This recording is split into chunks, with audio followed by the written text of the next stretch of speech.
Oi, meu nome é Júlia, seja bem-vindo à minha cozinha, porque hoje o vídeo vai ser um pouquinho diferente. Eu quero conversar com vocês sobre as leituras que eu fiz no mês de novembro. Só que, pra ser bem sincera, eu tava um pouquinho entediada dos vídeos em que eu só ficava sentada falando com a câmera, então eu decidi que, por que não, vou fazer um brigadeiro. Eu já tava com vontade de comer brigadeiro mesmo, e eu vou falar sobre livros enquanto eu cozinho. Inclusive, eu vou contar o meu segredo pra que o brigadeiro fique lisinho, sabe, sem aqueles grumos de queimado, enfim. Tem um podcast que a minha mãe gosta muito que se chama Café, Crime e Chocolate. A moça fala sobre casos de crimes reais, né? E ela conta que esse nome, Café, Crime e Chocolate, é porque são as 3 coisas viciantes que começam com C. E daí eu achei essa ideia muito legal. E daí eu pensei em fazer alguma coisa que eu também gosto e que também acho viciantes, tipo livros e comidas. Taurina, gente, não tem o que fazer. Mas daí eu fiquei pensando em um nome pra dar pra esse estilo de vídeo, eu não consegui pensar em nada. Pensei, tipo, sei lá o quê? Livros e louça na cozinha? Entre livros e petiscos? Não sei. Então, se tu tiver alguma ideia pra dar pra esse estilo de vídeo, me conta aqui embaixo nos comentários. Vamos ali pra trás, que eu já separei tudo, as coisinhas, e vamos começar a fazer um brigadeiro. Então deixa eu colocar a câmera aqui do lado pra dar pra ver o fogão. Bom, vamos lá.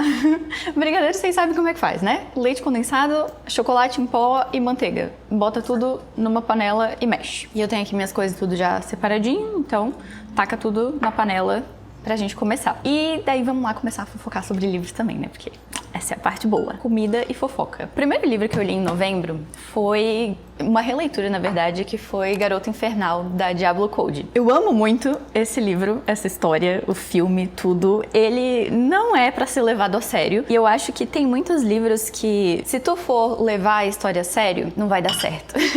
Vai ter um monte de furo, a escrita não é grandes coisas, então não vai dar. A quantidade de coisas é uma caixinha de leite condensado, uma colher de sopa de manteiga, eu acho que são 3 colheres de chocolate em pó, mas vamos aqui pro fogo.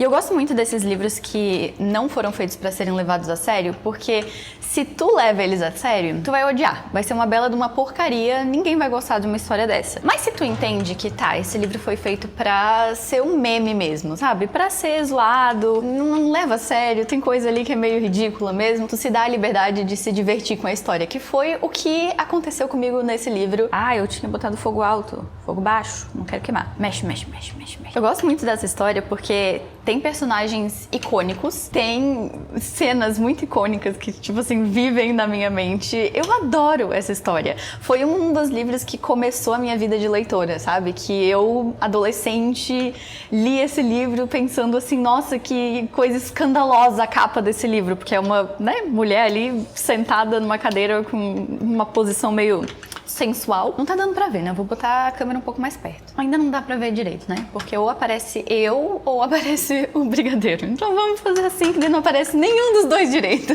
Vou ficar assim, abaixadinha.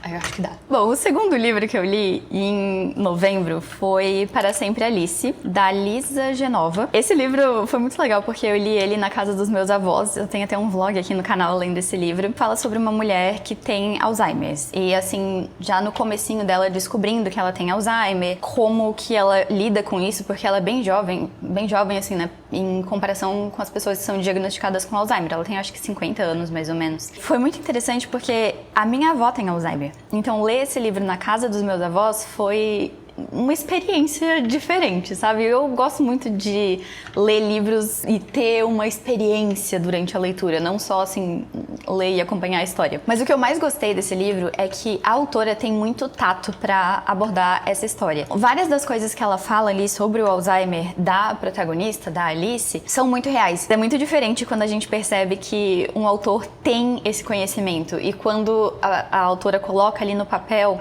a experiência de receber esse tipo de diagnóstico, dos remédios que ela tenta usar pra ver se tem um efeito, mas às vezes não dá muito resultado. Essas coisas foram muito reais pra mim, fazendo uma comparação com o Alzheimer da minha avó e como que eu, como neta, vivencio isso e percebo essas diferenças, né? A evolução da doença, ela esquecendo de quem eu sou e tal. É uma doença extremamente triste, esse livro também é extremamente triste, é super pesado, mas ele é muito bem escrito e eu acho que sempre que a gente lê histórias que são pesadas, tem 2 formas como os autores podem apresentar elas. Eles vão ter bastante tato para apresentar essas cenas trágicas e tal, ou o autor vai simplesmente colocar isso dali só pra ter esse choque, esse drama. Tu sente que isso tá sendo usado só pra causar alguma sensação em ti, sem que isso seja usado de forma responsável. Mas eu vou deixar aqui embaixo o vlog onde eu falo desse livro mais aprofundadamente, assim. E daí vamos pro próximo, que é um livro que eu queria gostar, mas que eu não gostei muito. Dá uma raiva, né, quando isso acontece. Esse livro se chama Our Wives Under the Sea. Ele ainda não tem tradução para português. Ele é sobre uma mulher que acho que é bióloga marinha, mas ela vai numa excursão num submarino e o objetivo é eles ficarem, acho que é umas 2 semanas lá embaixo d'água, né, no submarino, explorando aquela parte do oceano, vendo as espécies. Só que dá um problema nessa expedição deles e eles acabam passando meses, acho que ficam 6 meses lá, sendo que era pra ser 2 semanas. E a história vai intercalando tanto com o ponto de vista dessa mulher que foi nessa expedição no submarino e o ponto de vista da esposa dela depois que essa mulher já voltou, 6 meses depois, porque ela tá muito diferente. Ela vive tomando banho de banheira, ela só bebe água se for com sal, tem sangue saindo pelos poros dessa mulher, ela não dorme direito, sabe assim, ela tá bem estranha. Ver a perspectiva da esposa que ficou em terra firme foi muito interessante porque o próprio livro faz uma comparação da realidade que ela tá vivendo com o que esposas de soldados vivem quando eles vão pra guerra, né? Que é essa coisa de tu não saber quando que a pessoa vai voltar, se ela vai voltar, se ela não vai morrer lá, se vai voltar bem, viva, ou se vai ter acontecido alguma coisa. Ficar ansiosa porque tu não sabe o que vai acontecer e daí quando a pessoa volta tu não sabe como ajudar ela, porque essa esposa, ela quer muito ajudar a mulher dela, né? Ela fica assim, cara, queria que ela falasse comigo sobre o que aconteceu, que ela se abrisse, que desse pra entender o que ela tá passando, pra que eu pudesse, de alguma forma, ajudar ela a melhorar, a superar isso, não sei. A mulher que foi na expedição, ela não fala nada. E isso eu sei que é muito real, não só pra esposas de soldados, né? Mas qualquer pessoa que lida com alguém que passou por algum tipo de trauma e tu quer ajudar essa pessoa a melhorar, mas a pessoa não consegue falar sobre o que aconteceu, ou ela não quer, ela não se sente confortável, sei lá. E eu gostei bastante da escrita dessa autora, eu gostei muito do ponto de vista dessa esposa que ficou em terra e que tá esperando a mulher dela voltar dessa expedição. Mas eu sinto que faltou alguma coisa no livro, pra mim, pelo menos, pra que eu gostasse dele bastante. Em momento algum do livro vai ter a explicação do que aconteceu nesse submarino. Não vai, tá? Se tu for ler esse livro, já te preparo que tu vai sair sem a satisfação de descobrir, tipo, tinha algum monstro no fundo do mar, alguém sabotou essa missão, a própria mulher ficou louca e não aconteceu nada. Não sei, tu também não vai saber. E eu até entendo que isso é uma abordagem, principalmente de histórias de terror, em que o foco não é necessariamente o que aconteceu, é contar mesmo o terror da situação ali, até porque os próprios personagens não entendem o que aconteceu, então tu meio que é colocada na posição delas. Só que no fim das contas, quando chegou no final do livro, eu fiquei com a sensação de que o que foi contado até aquele momento tinha sido vago demais, de que a história meio que não vai pra lugar nenhum, eu não entendi qual que era o objetivo que a autora queria com esse livro, então, sei lá, eu fiquei só com a sensação de que, era isso.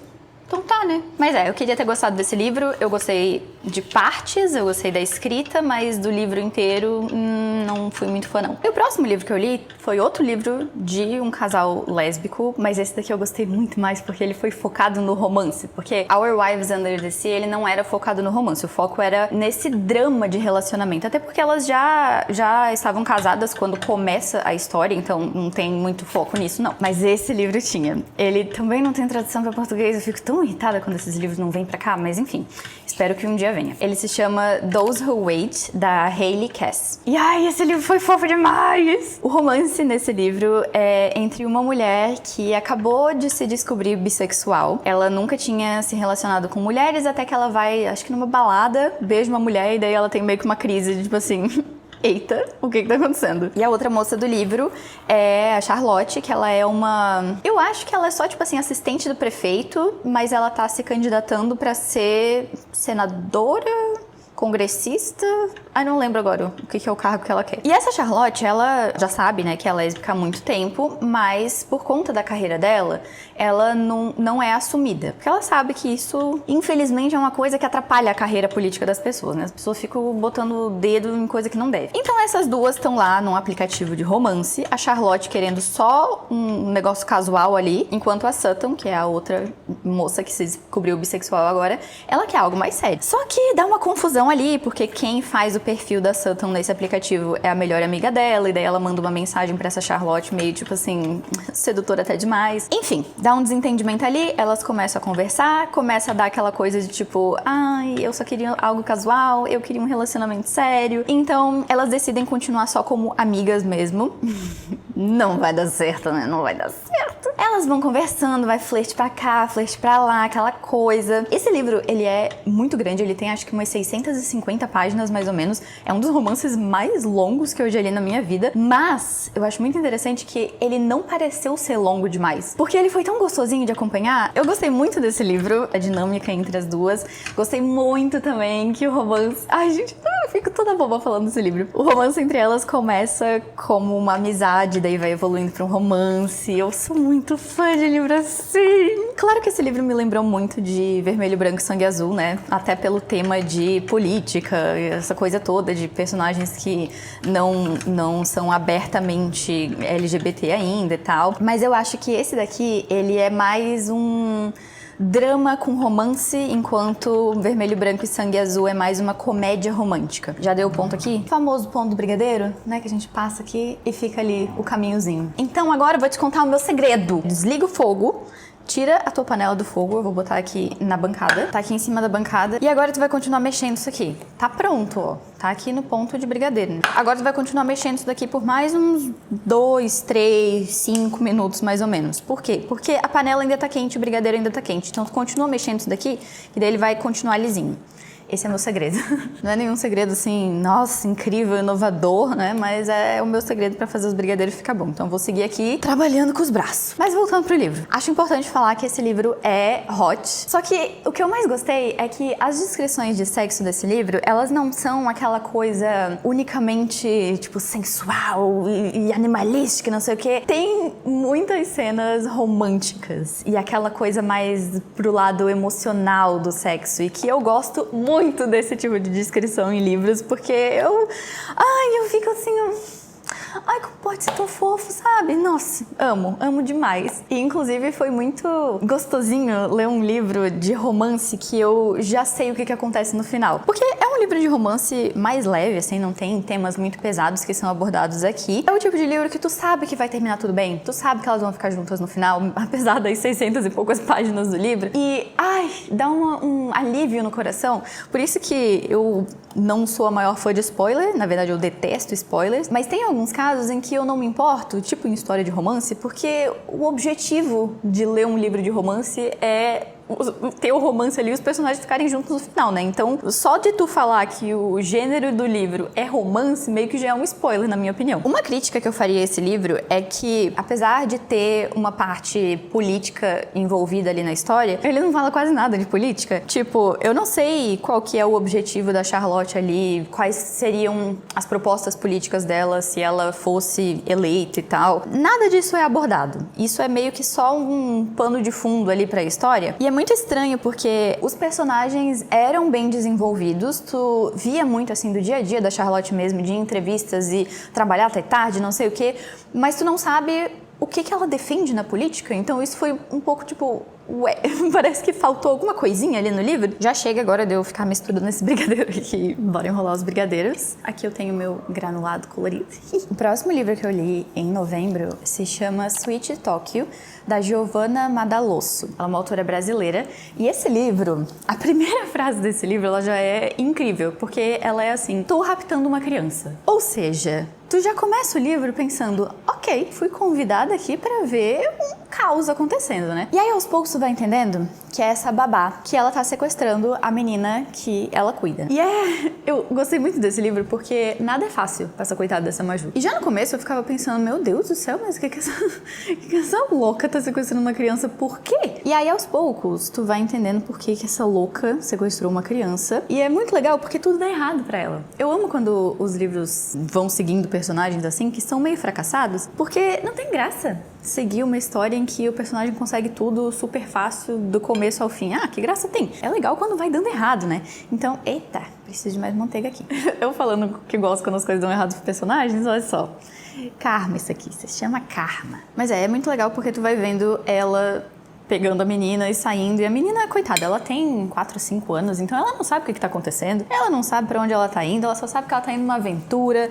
É a primeira vez que ela tá andando de ônibus, então ela tá toda empolgada. Eu tô achando que eu fiz um brigadeiro meio mole demais, porque ele tá se espatifando todo. Mas não importa, vai ficar gostoso de qualquer jeito. Conforme o livro vai andando, tu vai entendendo os motivos dessa Maju ter sequestrado a menina, porque ela ganha uma mixaria, tá dando tudo errado na vida dela, ela não tem expectativa pra nada nessa vida. Claro que isso não justifica tu sequestrar uma criança, né? Mas são as justificativas dela ali. Um motivo que eu não amei esse livro é porque tem uma segunda perspectiva, que é da mãe dessa menina, a Fernanda. E a Fernanda é uma mulher super workaholic, sabe?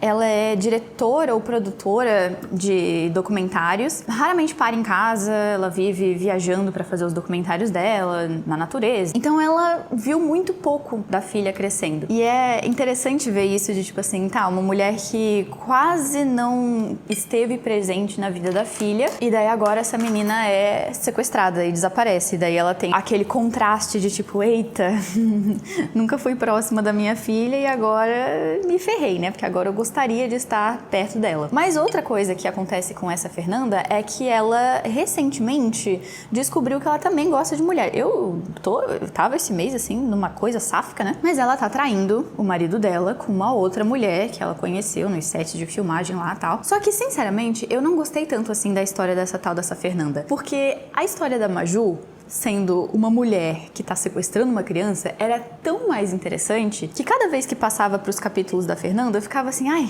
sai mulher, sai daqui, deixa eu voltar lá pra treta. Porque, claro, a história da Fernanda eu também achei muito interessante e, sinceramente, eu gostaria que esse livro tivesse sido 2 livros separados, um livro com a história da Maju e um livro com a história da Fernanda, porque as 2 histórias são boas, só que elas são muito diferentes, sabe? Enquanto a história da Maju era, assim, um drama / suspense super tenso, que tu não sabe o que vai acontecer com a vida dela, a história da Fernanda era meio só um drama dela tentando descobrir mais sobre a própria personalidade dela, o romance dela com essa outra mulher. Então, sei lá, eu achei um pouco desconexa essa parte da história. Eu gostei muito da escrita dela, o jeito que ela descreve as personagens, do jeito que ela cria os conflitos. E há conflito nesse livro, socorro. Vocês estão vendo que o meu talento pra fazer bolinhas não é lá dos melhores, né? Isso aqui é uma bolinha? Não é bolinha. E aí o outro livro que eu li também é brasileiro, mas não tem nada a ver com esse dali, porque esse não é uma ficção. Ele, na verdade, é um diário. Ele é Quarto de Despejo, da Carolina Maria de Jesus. É esquisito ler diário, sabe? Eu já li alguns outros livros de diário e é sempre uma sensação de... Parece que eu não devia estar lendo isso, não sei. Mas ainda assim é muito bom, porque tu vê coisas que as pessoas escrevem que elas não escreveriam em outros livros, tipo numa biografia, sabe? Que tá contando exatamente a mesma história da vida dela, mas que é mais editado. Ela escolhe ali o que tá sendo escrito, enquanto que num diário é o dia a dia conforme a história vai acontecendo, não tem muita censura do que tá sendo colocado ali. E isso eu acho muito interessante, principalmente nesse livro em específico, porque a história da Carolina parece que foi pensada antes dela fazer esse diário. Parece que tem um começo, meio e fim da história. É muito louco. Mas sobre o que é a história dela, né? Ela era uma catadora de lixo que morava numa favela de São Paulo nos anos 50. Então, sendo anos 50 e sendo uma mulher preta, favelada, catadora de lixo, já dá pra imaginar pra onde que vai a história, né? Ela sofria muito racismo, ela passava muita fome, vários e vários dias que ela colocava ali no diário. Ela não tinha o que comer, ela não tinha o que dar pros filhos dela comer. A tristeza e o horror que é tu escutar teus filhos passando fome e pedindo comida e tu, tipo... Cara, eu não tenho o que fazer, sabe? Eu tentei trabalhar o dia inteiro e não deu comida suficiente pra comprar um pão seco que fosse. Ela ia pedir comida em açougues e mercadinhos e tal, assim, não tava pedindo nada, uau, pedia tipo um osso num açougue. E eles jogavam a comida fora em vez de doar pra ela, porque, né, tem mais é que se ferrar mesmo. E eu achei muito interessante que esse título do livro, né, Quarto de Despejo, é como ela chama a favela, porque é onde são despejadas mesmo as pessoas que não são interessantes para a sociedade. E como não dá para matar essas pessoas, né, porque ainda é contra a lei assassinar as pessoas, elas são jogadas lá, descartadas lá, como se elas fossem um despejo, um lixo mesmo. E conforme ela vai contando sobre o dia a dia dela, a história da vida dela ali nesse diário, tu vê que realmente é bem isso mesmo. Ninguém liga. Tem várias horas em que ela fala sobre políticos que vão na favela pra pedir votos dos favelados e que prometem mundos e fundos, mas daí dá tipo 2 meses depois, não aparece mais. Sombra deles não tá mais lá na favela. Eles são só usados mesmo pra conseguir voto, pra conseguir simpatia das outras pessoas. Ai, horrível. Esse livro me deixou tendo muitas reações, sabe? De raiva, de vergonha, de ser brasileira e fazer parte desse tipo de comunidade. Me deixou com alegria também em algumas partes, por incrível que pareça, porque apesar da maior parte da vida dela ser muito trágica e ser muito triste, ela tem dias muito felizes ali. Ela vive um romance também nesse livro, então tem muitas nuances na vida dela e é até engraçado que ela fala em algum momento do livro, eu vou parar de falar sobre eu ir buscar água, eu acho, porque ela faz isso todo dia e tá ficando repetitivo. E realmente tem muita coisa nesse livro que é repetitiva, só que em qualquer outro livro eu iria criticar esse tipo de coisa, mas aqui faz sentido e funciona. Não só por ser a vida real dela mesmo, então assim, ela não tá inventando coisas e sendo repetitiva, mas porque isso reforça ainda mais essa ideia de que não é uma ou outra vez que ela sofre esse tipo de coisa. É todo dia, é o tempo inteiro que ela tem que defender os filhos dela, porque eu sei lá por que as pessoas odeiam os filhos dela ali, ou implorar pra alguém ajudar a dar um pão pra ela conseguir alimentar as crianças dela, ou ela sendo vítima de fofocas aleatórias que acontecem, de boatos ali na vizinhança. Cara, é um livro muito certeiro mesmo. Eu amei ler esse livro, ele é extremamente difícil de ler, mas não porque a leitura é difícil, a leitura é extremamente fluida, ela escreve muito, muito bem. Ela é escritora, né? Inclusive, esse livro me deu vontade de ler os poemas dela. Eu raramente leio poesia, porque eu nunca entendo nada, mas ela lê alguns dos poemas dela nesse livro e eu entendi. E eu achei muito bons. Então eu quero ler poemas e vai que esse é o meu começo da minha jornada como leitora de poesias, não sei. Então eu recomendo muito ler esse livro, mas já vou avisando que tem alguns alertas de gatilho ali e que não é uma leitura tranquila de se fazer, ela é bem, bem pesada, mas vale muito a pena até pra conhecer sobre as coisas que acontecem no nosso país, porque esse livro foi escrito em 1950, comecinho de 1960, praticamente tudo que ela fala ali segue acontecendo nos dias de hoje. Eu acho que ela teria um extremo desgosto se ela soubesse disso, e eu acho que a gente saber da realidade das coisas que acontecem no nosso país é muito importante para que a gente possa começar a tentar mudar isso, né, e melhorar a vida dos outros. Gente, meus brigadeiros estão ficando horroroso. Tipo, que formato é esse? Tô até com vergonha de ter feito esse vídeo agora. Mas aí o último livro que eu li, eu sei que eu não vou falar muito sobre ele, porque ele é o 4º livro de uma série. Ele é o Rhythm of War, do Brandon Sanderson. Ainda não tem tradução para português. E como ele é o 4º livro de uma série, eu vou falar bem pouco aqui, né, sobre ele, porque eu não vou dar spoiler pra ninguém. E também porque eu não vejo muita gente falando sobre esses livros, essa série aqui no Brasil, então eu sei que não vai ter muita gente interessada em ouvir sobre isso. Mas eu gosto muito dos livros desse autor e eu queria que tivesse mais gente falando sobre isso pra eu poder conversar com essas pessoas. Eu gosto muito dos livros do Brandon Sanderson porque os livros dele, ele sempre pensa muito pra fazer os livros e ter aquela coisa dele já comentar no primeiro livro sobre algo que vai acontecer só lá no 6º, 7º da série. E eu amo autores que fazem isso, porque daí eu consigo ler os livros já prestando atenção e é muito mais divertido fazer teorias e ficar analisando o livro, porque eu sei que o autor meio que já colocou coisa ali mesmo pra ficar fazendo teorias. E daí é muito gostosinho ficar lendo os livros e ficar igual uma doida viciada procurando os segredos ali. Eu também amo como ele escreve sobre mundos super complexos, sistemas de magia muito diferentes de tudo que eu já vi, e como ele faz umas críticas muito legais, né?